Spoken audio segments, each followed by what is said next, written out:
Всем привет! Если ваш кондиционер вдруг внезапно перестал холодить, а из подкапотного пространства доносятся неприятные звуки, которых раньше не было, все говорит о том, что компрессор кондиционера накрылся, и наиболее частая поломка – это как раз выход из строя подшипника компрессора и его муфты. Многие автовладельцы уже сталкивались с такой проблемой, некоторые неоднократно.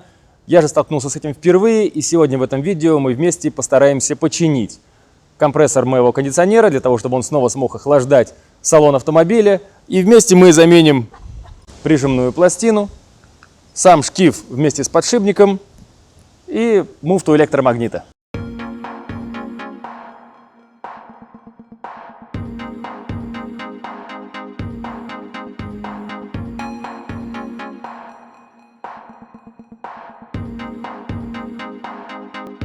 Это Subaru XV 12 модельного года. На ней в основном катается супруга, и она мне рассказала, как произошла поломка.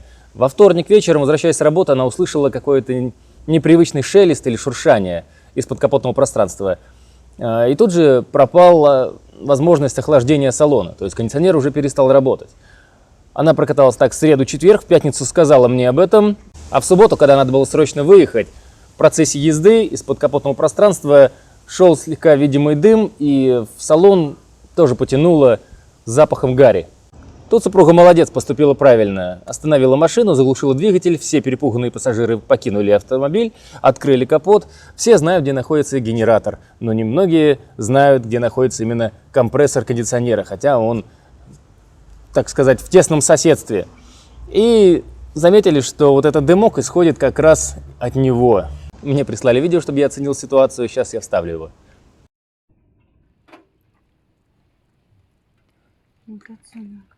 Угу. Тут и масло подкапывает.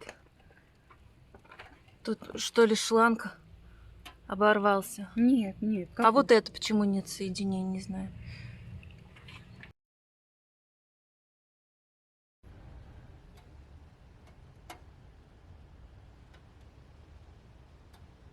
Через несколько минут муфта уже подостыла, дым перестал идти, и можно было продолжить движение, принудительно отключив кнопку кондиционера, для того, чтобы машина своим ходом могла доехать до дома или до гаража, и, конечно, там уже ее не эксплуатировать, потому что, когда я поехал в сервис, который занимается именно ремонтом компрессора, мне сказали, что если продолжать движение на сломанном подшипнике, он может разлететься, и тогда получится, что может даже оборвать ремень. Насколько это правда, не знаю, но проверять не захотелось. Принцип компрессора достаточно прост. То есть вот этот вот шкив, на который надет ремень, он играет роль еще одного ролика. То есть он постоянно прокручивается, когда заведен движок. Ну, как только мы нажимаем кнопку кондиционера включения, вот эта прижимная пластина должна прижаться, и прижимает ее как раз электромагнит.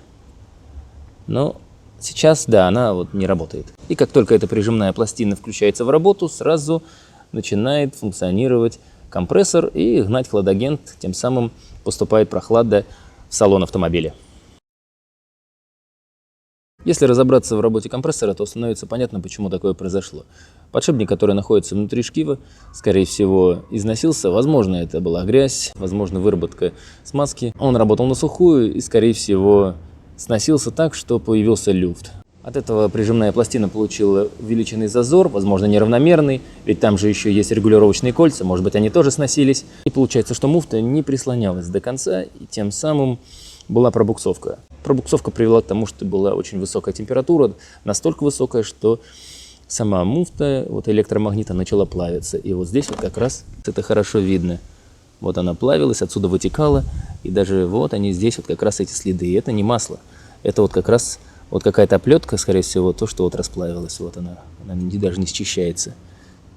Таким образом сгорела и поплавилась муфта кондиционера, вот эта прижимная пластина. Сейчас мы разберем, узнаем, что там с ней случилось. Но почему вышел из строя подшипник? Ну, на самом деле много причин. Возможно, смазка выработалась со временем, хотя пробег у машины 92 тысячи километров. Кто-то может на такой муфте отъездить и 150 и без проблем, а у кого-то, на форуме я там почитал, Дром, Драйв, и в 45 такие проблемы встречаются. Поэтому это не показатель. Может быть, некачественный сам подшипник. Возможно, грязь попала, и тем самым там коррозия какая-то началась. Ну, мы живем в неидеальном мире, и подшипники ломаются постоянно. Наша задача его отремонтировать. Этим сейчас и займемся. Самое обидное, что нужно заказать запчасти, и автомобиль нельзя будет несколько дней, а то, может быть, и неделю эксплуатировать. Вот поэтому я обратился в автосервис, который как раз специализируется на том, что ремонтирует компрессоры. Они оценили ситуацию и сказали, что визуально, что внутрь незачем лезть, достаточно просто поменять муфту. Прям там же мне сказали, что самой муфты такой нет. В наличии ее могут перемотать. Займет это тоже 3-4-5 дней, кому-то другому отвезут. А подшипник могут опрессовать прямо вот в течение часа-полтора, и я смогу поехать. Но, внимание, стоимость вот этой процедуры по замене подшипника мне показалась слегка завышенной. Если вы будете по-другому считать, напишите в комментарии. Ведь компрессор все равно отремонтирован не будет, муфты нет, только будет подшипник, но это позволит эксплуатировать автомобиль. Стоимость 7000 рублей. Для того, чтобы перемотать мою муфту и установить подшипник, мне озвучили стоимость в 17 тысяч рублей. Если вот так вот присмотреться, то 17 тысяч рублей на AliExpress или на eBay можно купить либо новый компрессор, аналог, да, я не говорю об оригинале, там цены баснословные, или такой же восстановленный из завода. Чтобы вы знали, восстановленный из завода, не пугайтесь, если вдруг увидите, это когда берется компрессор в хорошем состоянии, из него вытряхиваются все внутренности, закладываются туда новые, и остается только верхняя крышка, нижняя крышка. Все. Поэтому, его нужно ждать около месяца, да, там 3, 4, может быть даже 5 недель. Никто не может позволить себе не эксплуатировать автомобиль и поставить его на прикол на целый месяц. Поэтому другой вариант посмотреть из БУ какие-нибудь контрактные запчасти. Я попытался поискать, но их в наличии не так уж много, хотя самих объявлений достаточно. Но это опять же, как говорят, да, на свой страх и риск, как повезет. Потому что те компрессоры, которые мне предлагали, тоже по цене около 15, они были с пробегом больше 100. То есть установи и жди, когда он тоже навернется, как повезет. Другой вариант – это отремонтировать. И очень немногие сервисы вообще берутся на то, чтобы отремонтировать компрессор. Только вот как бы замена агрегата целиком. Вот это вот да. Номер этого компрессора 73 3 единицы FJ30. Но если поставить 73 1 2 1, то как раз выбьется именно сама муфта отдельно. Все эти запчасти можно приобрести и в принципе заменить даже самостоятельно. И надеяться на удачный исход, что обошлись малой кровью. Но только в том случае, если уверены, что кондиционер не заклинило, то есть внутренности не пострадали. А проверить это можно. Для этого нужно ее просто провернуть руками и убедиться, что она ходит вполне свободно. Насколько вы знаете по моим видео, я всегда агитирую проводить какое-то техническое обслуживание и легкий ремонт автомобиля своими силами. Это больше мужская тема, конечно. Как показывает статистика, мои видео просматривают 3,5% представительниц прекрасного пола. И для этого, конечно, нужно время, желание, какой-то инструмент. И недавно я наткнулся на канал Дианы Техник. Там девушка делится своим опытом, как она проводит какое-то техническое обслуживание и легкий ремонт своего автомобиля Opel Corsa. И тем самым она показывает, что девушки тоже могут проводить какой-то ремонт своими силами. Она не боится испачкать руки и не боится повредить свой маникюр. Поэтому это как минимум похвально. Я думаю, нам всем надо поддержать ее начинание лайком, комментарием, подпиской. А от меня лично хочу пожелать успехов и процветания каналу. А я переоденусь в рабочее, и мы приступим. Данную муфту я нашел на Авито. Как раз Авито доставка мне прислали, так что если не подойдет, я смогу ее обратно выслать. Вот как раз магазин. Ссылочку на нее тоже, наверное, оставлю в описании. И сразу меня порадовало, что хорошо упаковано. Тут муфта идет в комплекте. То есть все необходимое уже есть. Прижимная пластина, сам шкив уже с опрессованным подшипником и электромагнит. То есть все как надо. Даже есть регулировочные проставочные кольца. Вот они. Молодцы. И стоит относительно недорого. В принципе, точно такую же я нашел на AliExpress. Но там она дешевле, а доставка съедает львиную долю. Потому что он достаточно увесистый. Да, понятно почему. Доставка стоит столько же, сколько сама муфта. Для лучшего доступа снимаем крышку. Далее нам нужно будет снять приводной ремень. Для этого здесь есть ролик-натяжитель. Он, как правило, всегда пластиковый. Вот он. Накидываем ключик на 14. И потянув вниз, он освобождает ремень, как раз для того, чтобы мы его сняли. Одной рукой я это не сделаю.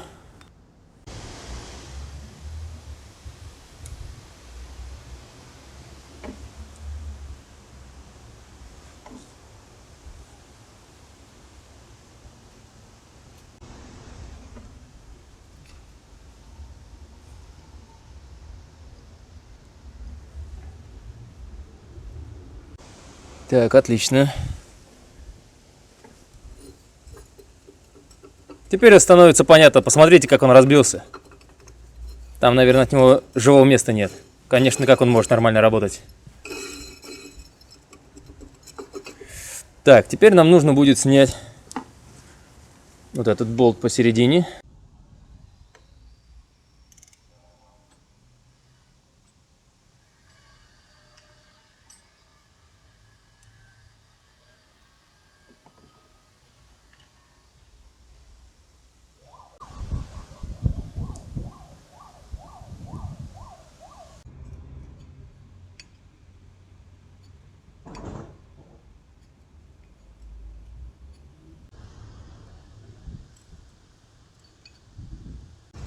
Я боялся очень, что этот муфту...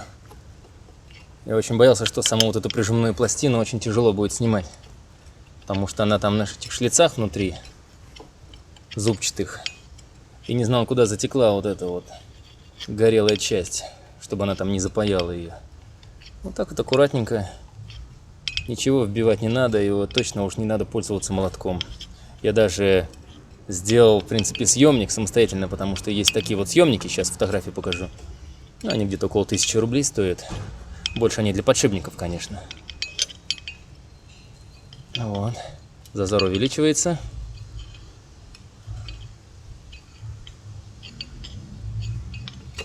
Есть. Вот она наша причина. А только посмотрите. Вот здесь, похоже, подшипник. И вот он аж вывернулся. Сейчас, наверное, когда мы его снимем, он должен прям разлететься полностью. А вот там и вот эти вот регулировочные шайбы. Чтобы они не вылетели, я их магнитиком сейчас попытаюсь забрать. Вот она первая. Погода такая, то дождь, то солнце, не дает снимать. Если будет видно, здесь внутри находится стопорное кольцо. Я как раз недавно приобрел такой вот инструментик как раз для них. Попробуем снять.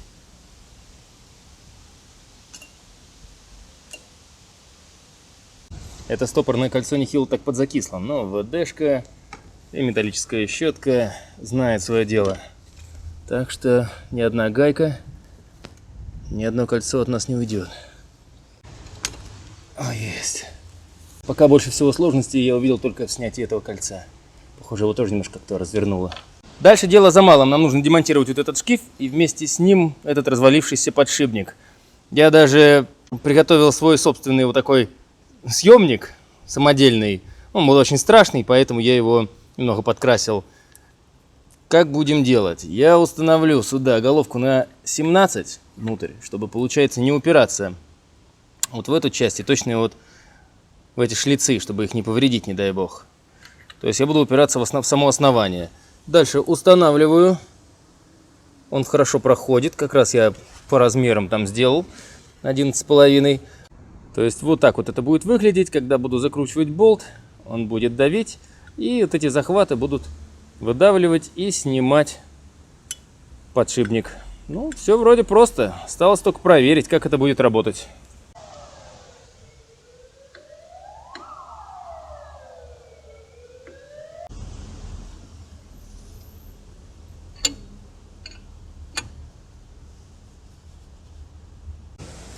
Дождь то идет, то не идет. Постоянно убираю камеру, но процесс работы все равно не прекращаю. Только что послышался щелчок. Мы уже близки к тому, чтобы снять нашу муфточку.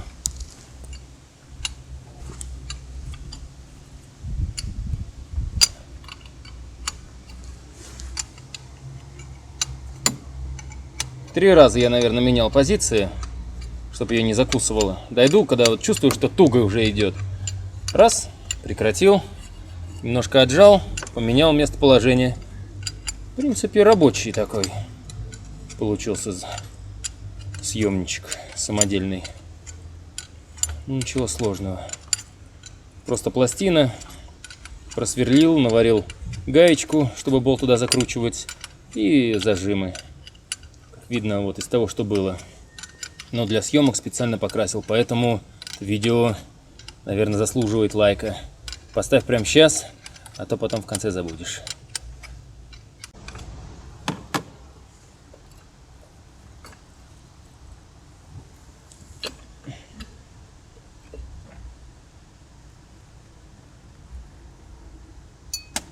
Ну что, благодаря самодельному съемнику удалось все снять. Вот видно, как все разлетелось. Все подшипники разлетелись, все шарики выпали только что на землю. И даже, смотрите, вот часть снялась, а часть осталась здесь. Сейчас еще будем ее вот снимать как-то. И вот она муфточка. И вот видно, как она горела. Она полностью выгорела. Я еще поближе сейчас покажу.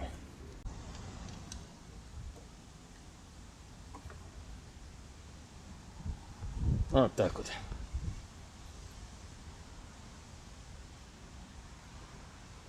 Прислушивайтесь, всегда прислушивайтесь к тому, что говорит автомобиль. Если что-то не так, то он всегда об этом скажет. Там еще должно быть стопорное кольцо. Надеюсь, оно уж не захрясло. В общем, хочу сказать, что сложности я увидел больше всего в стопорных кольцах. Вот это пришлось мне вот так вот снимать, смотрите. То есть я вот так вот, они прям у нас захрясли, не знаю, то ли от гари вот это, то ли что. Сначала одну часть, потом вторую, они поприлипали там. А мой съемник слишком маленькие усики имеет, и получается, что он туда не достает. Все, можем снимать муфточку. Раз. И порядок. А вот и наша муфта. Обалдеть. Сейчас мы тут все зачистим. Вот такая вот красивая муфта у нас получилась. А вот что капало, горело. И как мне хотели ее восстановить, не знаю. Наверное, потом эпоксидкой залить, все там перемотать. Ну нафиг. Поставил новую, езди, проблем не знаю. 92 тысячи пробега. Если я поставлю новую, она снова столько же проедет. Я буду так счастлив.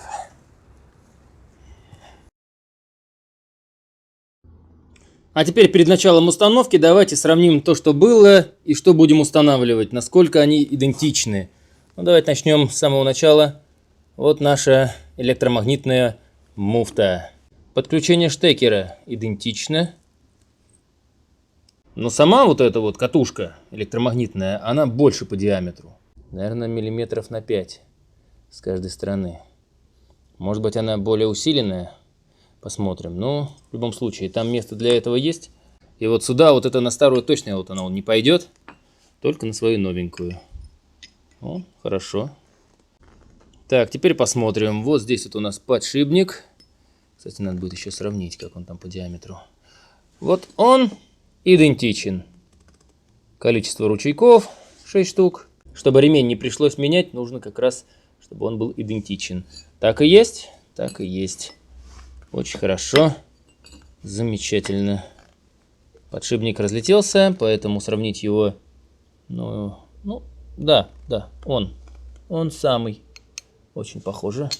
И сама прижимная пластина. Она тоже получается вот здесь вот пошире. То есть получается, что прижимная сила будет, наверное, лучше. Ну, такие дела. Смотрите-ка. И еще.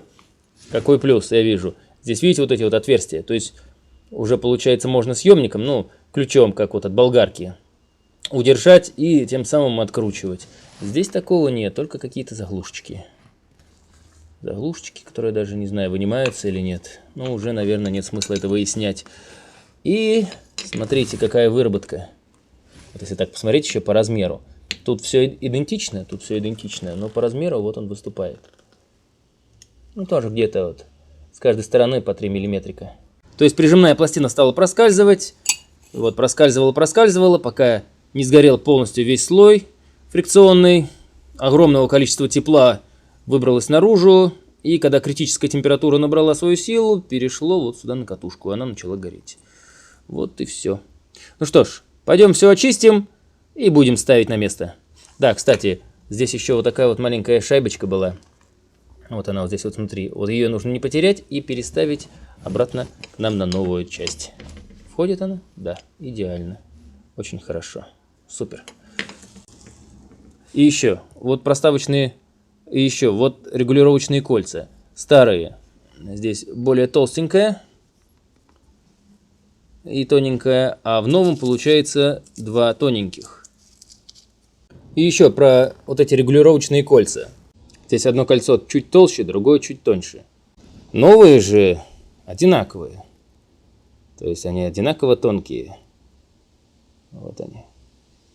Новые запчасти, я буду ставить новые регулировочные кольца. Ну что. Мне уже не терпится узнать, будет ли все работать. Зажмем пальцы. Вперед!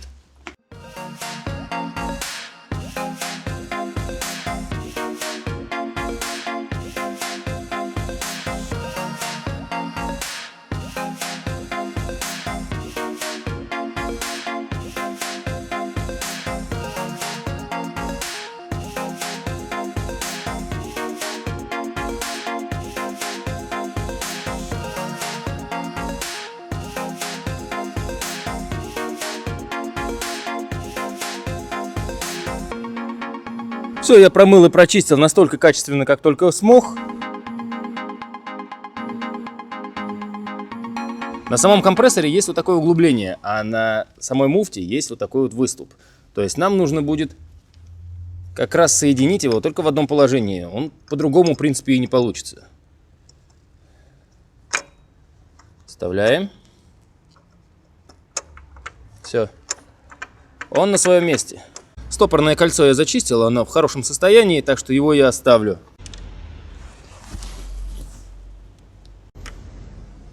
И первая проблема, с которой я столкнулся при установке, тем, что на старом электромагните с обратной стороны есть такое вот утопленное место, посадочное. А с внутренней стороны он просто гладенький такой вот. Сейчас. Просто гладенький. А на новом аналоге, в принципе, точно так же. Вот с обратной стороны есть утопленное кольцо, да, вот это место посадочное. А с этой стороны она выступает. Ну, выступает прям, я не знаю, но 0,1 миллиметра. И поэтому стопорное кольцо вот как раз на эту часть и не может дойти до конца и попасть в свой пазик. Она прям висит на конце и немного не хватает ему. В принципе, вот что можно сделать? Как решить эту проблему? Попытаться сточить его? Ну как это внутри сделать? Ну, сейчас подумаю. После 15 минут работы вот таким вот изогнутым надфилем мне удалось сточить это кольцо практически вот заподлицо. Осталось только проверить, достаточно ли этого. Очень хорошо, в принципе, справляется такой надфилек. Кто бы мог подумать. Заточив вот это кольцо, я уже в случае, если что-то дальше не пойдет по плану, не смогу эту запчасть вернуть. Так что этот риск, на который я пошел. Не терпится все собрать и проверить. Вперед!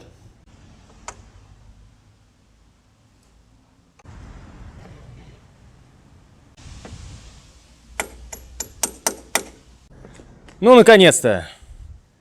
Все встало, кольцо на своем месте, зашло в пазики. Никакого люфта. Продолжим собирать дальше. Ну, признаюсь честно, это заняло чуть больше, чем 15 минут.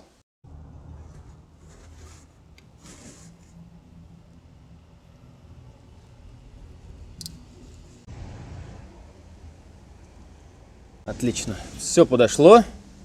Замечательно. Уже какая красота. А мы еще только на полпути. Следующим делом устанавливаем шкив. Внутри у него уже опрессован подшипник.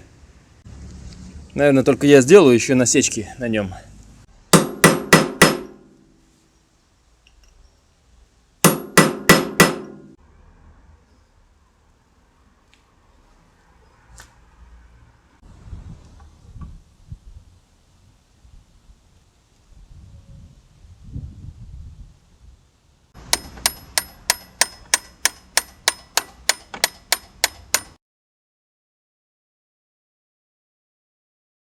Следующая проблема установки, с которой я столкнулся, это тем, что диаметр одинаков, да, видно. Вот это вот получается от старого подшипника.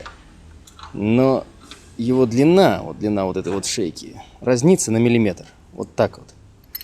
И получается, когда я устанавливаю, я вот тут сейчас установил, уже снова снял, я не могу установить сюда стопорное кольцо. Вот мне чуть-чуть не хватает, вот этот 1 миллиметр. И дальше либо вот протачивать эту канавку, либо просто вот подбить. Он достаточно мягкий, точно так же вот накернить, как я делал здесь подшипником. Может, оно так и задумывалось, черт его знает.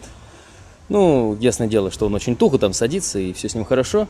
Просто вот такая вот проблемка. Ну вот накернить я, скорее всего, накерню. И буду уже собирать. Вот что значит аналог, да? С виду внешне похож, но все равно сталкиваешься с такими трудностями и проблемами.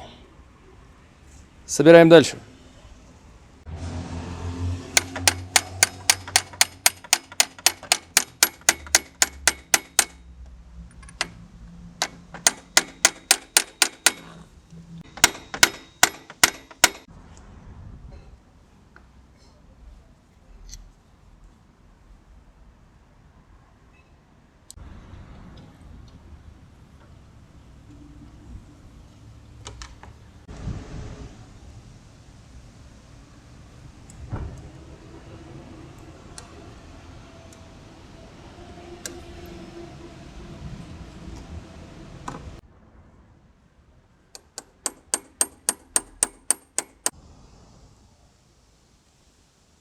Следующий этап установки – это приводная пластина.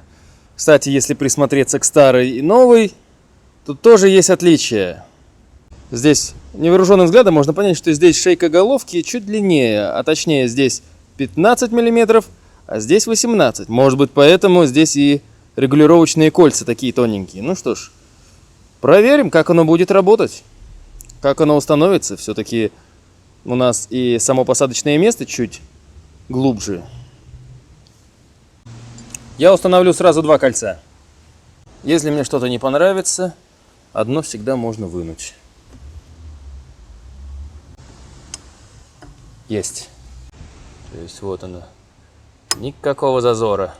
Так, попробую поставить те, которые родные. Вот как раз одна толстенькая, другая тоненькая. Сначала поставим потоньше. О, зазор появился. Не знаю, достаточно ли его. Но зазор есть. Ну, честно говоря, я бы поставил еще одно. Если увижу, что слишком большой зазор или не справляется магнит, не притягивает, то тогда вот приобрету еще таких тоненьких. Тогда можно будет ничего не снимая, ни ремня. Один болтик открутить, крышку снять и, в принципе, отрегулировать зазор как тебе нужно. Сейчас ставлю обратно прижимную пластину. Накидываем ремень и пробуем запустить. Момент истины. Не забываем вот эту шайбу, которая была внутри прижимной пластины старой.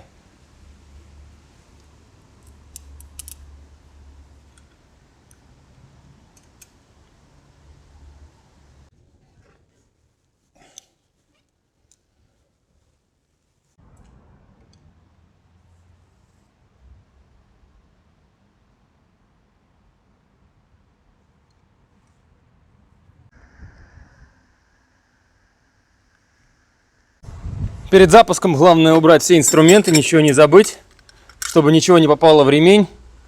Ну, в принципе, последняя перепроверка. Клипсы на месте, все подключено. Ремень стоит ровненько на каждом из роликов. В принципе, все готово. Так что даже страшно немного, но надо запускать.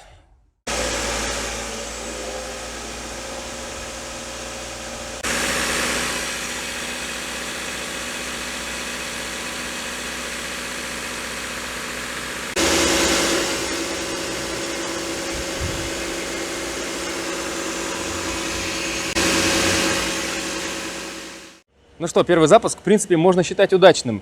неприятный звук пропал. Ну, конечно, мы же поставили новый муфт, а в ней новый подшипник.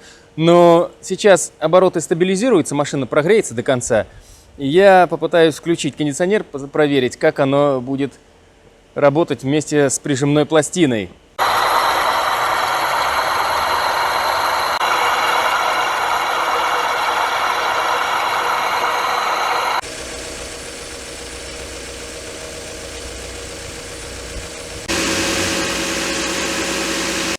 И когда я нажимаю кнопку кондиционера, ничего не получается, ничего не работает, она даже не загорается. Что нужно сделать? Первое, что нужно сделать, проверить блок предохранителей. Я проверил и заменил предохранитель компрессора кондиционера. Вон получается в 4-м ряду 3-й. Вот он 4-й ряд, вот он 3-й. Оп.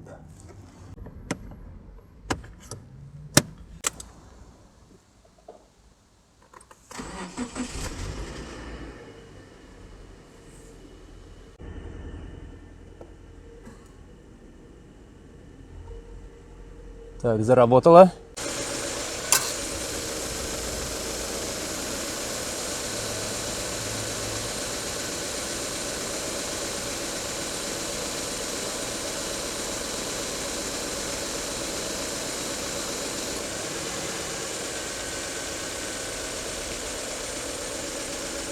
Включаю еще разок.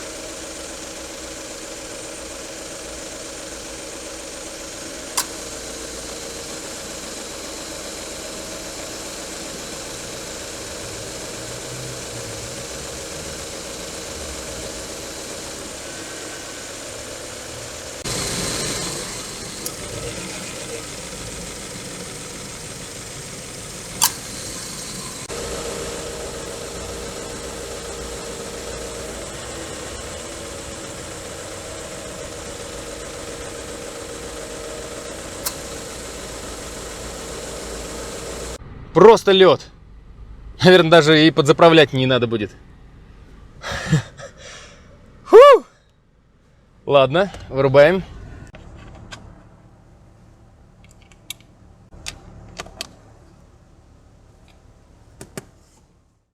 Ну что, похоже, что все получилось. В принципе, я верил в успех, но не был уверен до конца. Ну, вы видели, да? Пришлось столкнуться с определенными трудностями, которые, в принципе, решаемы, но, не знаю, стал бы кто-нибудь так заморачиваться в автосервисе. Скорее всего, позвонили бы и сказали: нет, ничего не подходит, меняй и привози то, что нужно. Вот так вот. Остался небольшой запах, вот такой вот жженый. Все еще вентилятор гонит туда, в салон. Поэтому мне поможет вот такой вот очиститель пенный. Сейчас мы во все воздуходувы туда его нальем, потом продуем как следует, и также еще дренажную трубку, которая находится, она как раз под передним пассажиром. Как раз туда тоже набузуем и хорошо все прочистим. Хочу подвести итог. Возможно все отремонтировать своими руками? Конечно, да. Сколько стоило? 4050 рублей вот эта муфта в сборе с подшипником и прижимной пластиной. И доставка была 500 рублей. Все. Все требует проверки, поэтому недельку, наверное, покатается машина. Посмотрим, все ли будет нормально, как себя чувствует компрессор, прижимные пластины и все такое. И тогда уже буду выпускать это видео. Так что свое мнение я еще напишу в комментарии. И всем, кто досмотрел это видео до конца, огромное спасибо. Всем удачи. С вами был Сергей Перетягин. Поставь лайк, подпишись на канал, это лучшая поддержка. Напиши какой-нибудь интересный комментарий. Все, до следующих встреч в эфире. Пока.